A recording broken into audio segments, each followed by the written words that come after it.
All right, let's go.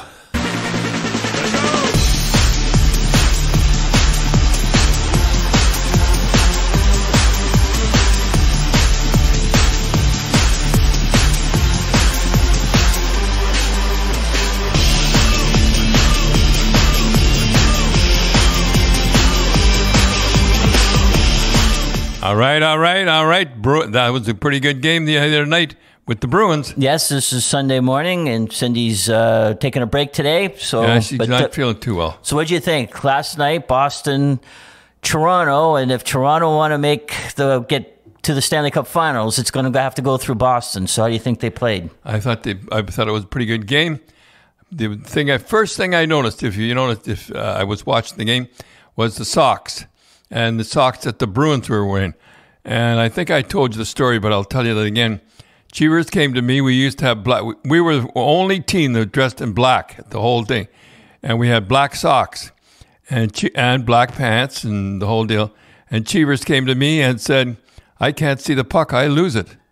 With all the black. Yeah. And well, you said, too, I remember there used to be a United Way signal or like a sign on the ice. Just inside the blue line. There was United Way, yeah, and he said, I lose the puck. He says, back in those days, the only thing I worried about was winning hockey games. So I went to Harry. He changed it. Yeah. And if you notice, we all wore gold and gold and white socks. Yeah, and we never used black. Well, it's funny because last night, or I guess it was in the afternoon, Calgary was playing Dallas, and Dallas is dressed in all black. Well, everybody. Boy, do they look big, Dallas. When you have black on, you look bigger. And yeah. Well, before we get going anymore, we'll talk about the Bruins and the Leafs in a minute. But I got to ask you a question before I forget. I was watching a game this week, and there was a fight broke out. It was a pretty good fight, and they took their elbow pads off. And the American announcer said they take their elbow pads off so that they can get a better grip. Now, I don't know if that's not like what you've had a lot of hockey fights. Why do you take your elbow pads off? Well, I had the right elbow pad. The first blow, it would come off, and you can throw them better with big. You got a great big elbow pad on there, and you should see the size of the elbow pads they have now. No, you get them off because you can throw them better. It's not. What is the difference to grab it? That's what I thought. Well, how do you grab better? But we talked about this before. There might be not as many fights, but when they do fight, boy, there's some good ones. That was pretty good of Simmons last night, tapping Filigo on the top of the head. Yeah, that was a good fight. That was a long one, anyhow. Yeah, I know. And I think they both kind of looked at the linesman and they just said, "Nah, we're not jumping in yet." Well, they're both getting paid. I liked it when he went up. It must have been his dad up in the stands there. Yeah, and then the guy shook his hand or something, patted him on the. Yeah, that was pretty good. Well, we mentioned this about Wayne Simmons before. But you and I watched him play in the minor midgets, yep. And I can't remember the team he played for. It wasn't a great team, and at the beginning of the year, he couldn't skate very good, and we were just like, we liked his attitude, the way he played, but he couldn't skate. And boy, by the end of the year, his skating improved. Well, he worked hard. He was a hard worker. You could see. And you know what? I'd play him all the time. I really would. I would even against teams that never fight. At least you got a guy there. I mean, in the fourth line, you never. Yeah, the way now it is, they throw the fourth line out once every three shifts a period. Yeah. Sometimes. I mean, it doesn't make any sense not to play him, but I guess strategy wise, looks good. Well, they'll need him in the playoffs because the one thing that you and I both said watching that game, Boston kind of was hitting Toronto a little bit more than the other teams. Shane Wright, I'd like to talk about my buddy Shane Wright and your buddy too. Mark Savard will, he's in Windsor. Yep, Shane got traded to. He got traded from Kingston to Windsor, and Windsor is in a dogfight with the London Knights for first spot. So it'll both of them. Dale Hunter would have been good too. Yeah, but he didn't quite play. I think Mark will be good for him, and if he learned to pass like Mark Savard, he'd be all right. Yeah, well, that'll be that Western division of the OHL this year is going to be tough to get out of. And, a lot of people are saying, about Shane, going back to junior. Well, remember Mitch Marner. He went back to junior. He was a fourth overall. I would rather have a guy go back and play than have a guy come up to National Hockey League and sit on the bench. Doesn't make any sense. No. And then the guy, Montreal's first overall pick, was a healthy scratch last night. So if they're going to do that, why wouldn't you he can go to the American Hockey League. Why wouldn't they send him to the American Hockey League? Don't ask me, because when you sit on the bench, you lose your confidence, you lose everything. You can go and talk to a guy and everything can, we're doing this because of this. It doesn't make any difference. The reason you're not playing. Well, Patrick Kane, we're jumping from one thing to another. Patrick Kane is injured, and there goes the trade. Nobody's going to trade for a guy that's injured. I don't know how long he'll be out. He won't be out too long, but yeah. Well, I think people they'll probably have to wait a little bit and eat some of his contract, right? When they make. Don't feel sorry for him. He's making 11. Wherever he goes, he'll be making $11 million. And we talked about this a little bit before. You look at the rumor was Boston, and Boston's clicking along, and you go, is that no. Again, we talked, if you bring a guy like Patrick Kane who's going to play first line, he's going to play the power play, that could mess up a team, right? Boston right now is in, remember you were talking, I think last week you were talking about they not in a slump. They're in their little slump right now, and they're still winning. And they were pretty lucky last night, though. A shot from the point found its way through. God, it wasn't a guy who... Yeah. You think there was somebody... It looked like it looked like it was a little bit of a flutterer. Something. Yeah, it looked like a little bit of a knuckleball. Anyhow, it got through. Boston Bruins right now are in a little, not a slump, but they're in just... what would you call it? I forget what you call it. Yeah, it's a little bit of a... They're not in a little bit in the doldrums. Yeah, doldrums, okay. But Patrick Kane, I don't think he'd fit into the Boston Bruins type of play. Well, my buddy Subban retired he's officially retired when he's in Montreal, and he had a lovely coat on anyhow. Yeah, you had that color, that yellow check type of jacket. Yeah, nobody had mentioned that though. But nice coat though. It was a nice coat, and he had a nice speech, and people liked him. And well, he'll be good. He'll be good on TV. Yeah. I've seen him on TV. He's pretty good. Yeah. Yeah. Remember the time he was on? What did he say? He was playing me. George Stropolopoulos was interviewing him. Yeah, and it was off camera. He was off camera. Was he? Yeah, the cameras weren't rolling, and they just taped it. Yeah, disappointment. And he said he's no Bobby Orr. He's no Bobby Orr. Yeah. And I think he'll be back playing because I think he really wants to play. Edmonton would be a good spot for him. Boy, is that McDavid something. He is. Well, they're barely in the playoffs. It's amazing to see the teams that wouldn't make the playoffs if the playoffs started now. Talking about teams that aren't in the playoffs, about Tanner Pearson. Now, what's going on there? And I see now the players are involved. I guess he hurt his hand, and then... Yeah, they're the gloves again. Yeah. And then, there's more guys hurt with the hands. Well, we won't go into that again. We've already done it with the gloves, but... I would ban those gloves. Everybody has the same gloves, and they'd have to have a lot of protection. Right. Well, I guess what happened with Tanner Pearson was he got he had an operation, and I don't know if he came back or the operation wasn't successful. When the players get involved, though, Tim. Yeah, Hughes said something about it, and but Hughes did it. Hughes did it. I don't know if that's good though. A player talking. I don't like it. And he said that it was not handled properly. And when they do that, well, he's knocking Rutherford and he's knocking Bruce Boudreau and he's knocking the team, the whole organization. Yeah, I saw poor Bruce Boudreau being interviewed yesterday. He looks like he aged 100 years. Yeah, I know how he feels. I was with Colorado. The only thing is, it was worse with me. We used to play well and lose. I don't know how they play so well at the start all the time, and at the end, when the second and third period come, look out. Yeah, I don't know. It's just they get beat by funny goals, and you feel again. We know Bruce. We feel sorry for him. There's something going on in that organization. I don't know what it is, but there's something. They thought Jimmy Rutherford was going to kind of straighten it out, but obviously that hasn't happened. No. So, Dab, I'd like to thank our sponsors, Spreads.ca. They're a Canadian-owned online sports book and casino. And if you sign up now and use the promo GRAPES, they'll match your deposit up to $500. You get 10 spins on the big wheel for some big dough. And your first sports bet, they'll match you $25. And boy, are they busy now with football and hockey and basketball. And it's Canadian. It's Canadian. It's Canadian money. Canadian-owned, Canadian dollars, where some of the Canadian-owned casinos you have to put in U.S. dollars.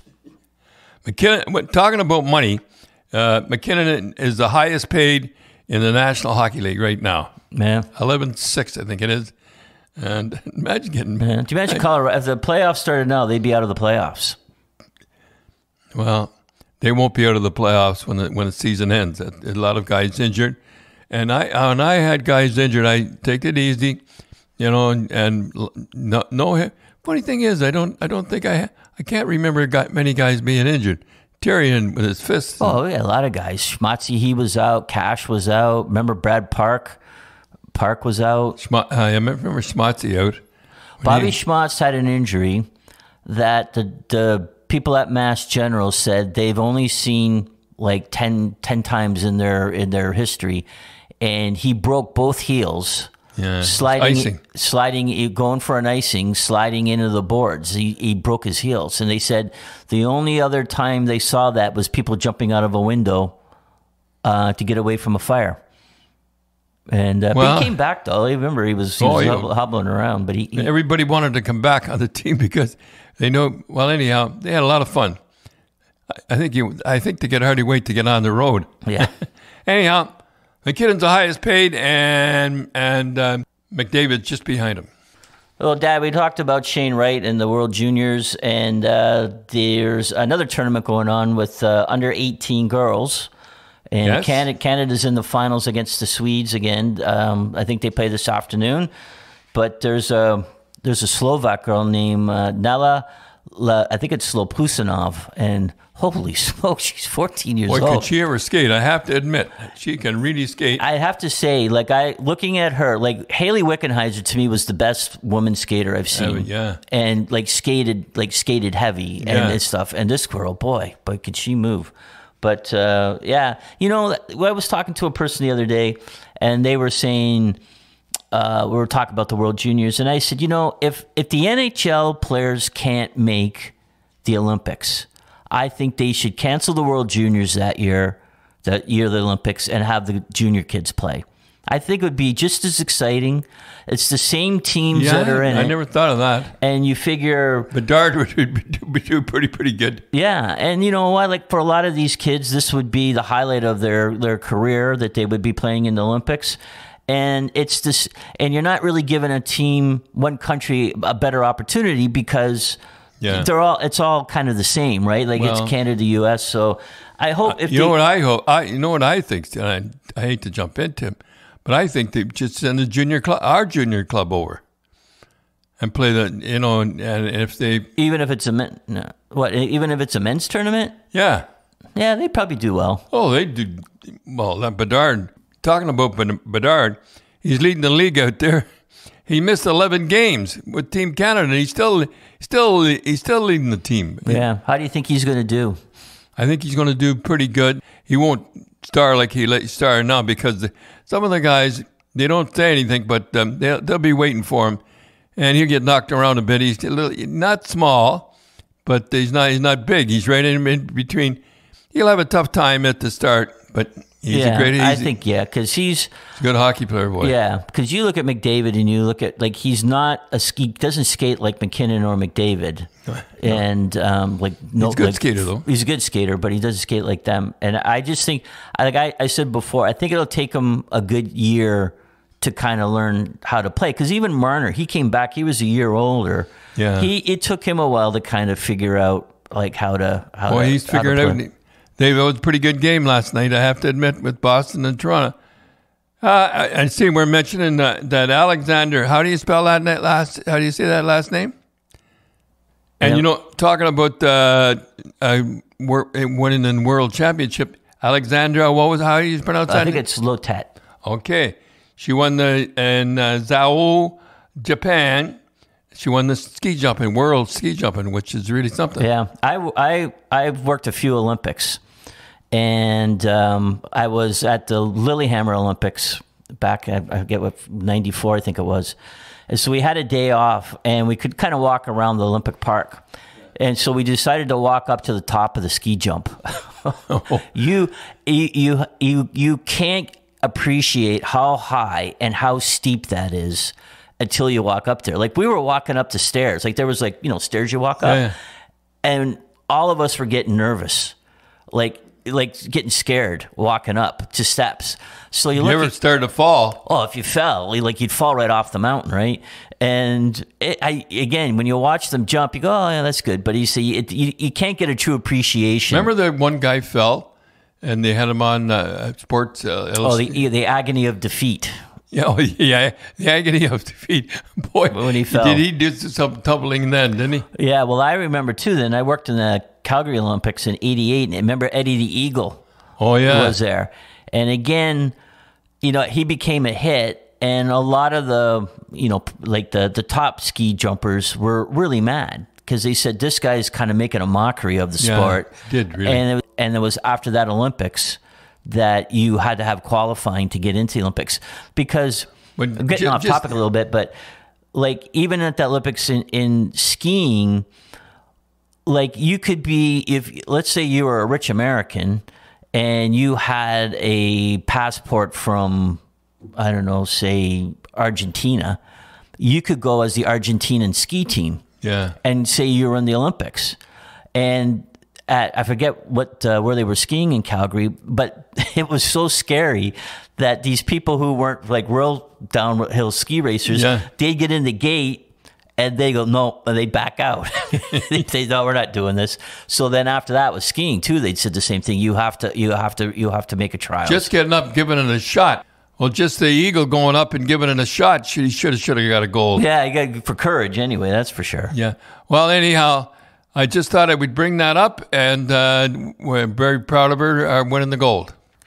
So, Dad, we're going to take a question from the Twitterverse. And how many questions do we get? Oh, we had about 200, and people are always asking questions. They're always putting questions. Oh, well, we'll try to answer one question. Yeah, at least one question a week, if not more. Yeah, at least. So Jason, he wrote, "Hi Don, what's your take on body checking in minor level up to pros? It seems like they're trying to phase out the body contact." So, yeah, and after a lot of people wonder why, how come they fight after a good body check? There's a hit, and then there's a real hit, and the players can tell right away if the guy's trying to injure the guy. If a guy's got his head down and he gets corked, there's not usually a fight. But if there's a fight and usually it's along the boards.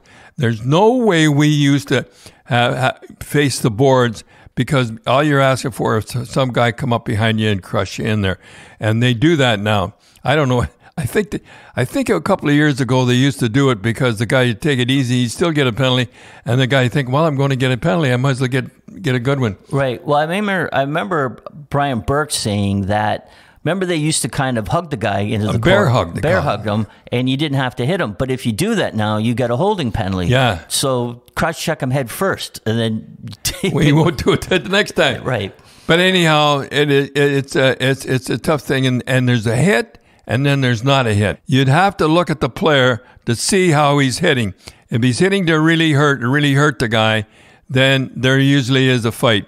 But if he's just hitting the guy, there is never a fight. They're pretty good. But what Jason's talking about, too, is like, you know, you and I used to, when we went out scouting, every year you can see a little less hitting. That's the problem. The problem they have now when a guy gets hurt, there's such few hitting that when the guy sees a real juicy one, he just can't pass up. The guy does not know how to take a hit. Now, it's just as important to know how to take a hit than it is to throw in a hit. And the guys don't know how. I don't know. Don't ask me why. Well, there's so few. Because in the minors now, you can't hit till like you're 15. Remember that guy that we saw hit? We just standing there. Who was that? Big tall guy. Kevin Ball, I think it was. I think he's with New Jersey now. He just stood at center ice, and this guy roar up An the Irish ice guy. with his head down, and Kevin kind of got caught, so he just stood there, and the guy ran right into him, And he went. and he really, and Kevin's really big, and this guy was a little bit small. The guy laid on the ice. He did get hurt, and they threw him out. Yeah. And he like Remember the referee hollering up to me? What am I even supposed to do, Grapes? Laying there on the ice. The ref didn't want to throw him out, but he had to throw him he had out. to because he hurt.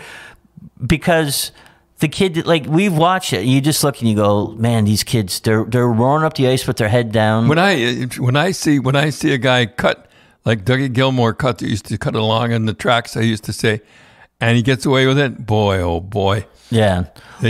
Back even in Dougie Gilmore's day, you do that. Remember him when Marty hit him, and when him and Wendell went at it. And Scott Stevens, if you cut like that with Scott Stevens, he'd cut you in two. Well, he used to set it up with a guy named Colin White. Yeah. And he used to let on he was beat all the time, and he wasn't beat. And the guy had cut to center ice. Yeah. Well, we won't go into that again about that. But Well, Bobby Bond used to do that, he said. Al McNeil used to do the same thing. So he said, what they used to do was, if the guy was coming down, and let's say he was coming down, and Al McNeil would pretend that he beat him. He beat him on the inside, and the guy would cut on the inside, and Bobby Bond would be coming the other way. Right. And Bobby Bond he was 21. Okay, we got to end, but I just want to say one thing. I never forgot they had that thing with 21. Number 21 now was Salmings. Yeah. I never forgot the letter I got from Mrs. Bond, and she said that Bobby wasn't at the game. He was at the game because I saw him. I saw him at the game. Yeah. Anyhow, I never forgot the letter that at least there was another 21 that played for the Leafs was Bobby Bond. Right, and you mentioned him. How many? And he won all those Stanley Cups, and this is when they raised Salming's number to the rafters, and they never even mentioned Bobby Bond. Never even mentioned him. And boy, he was a tough guy.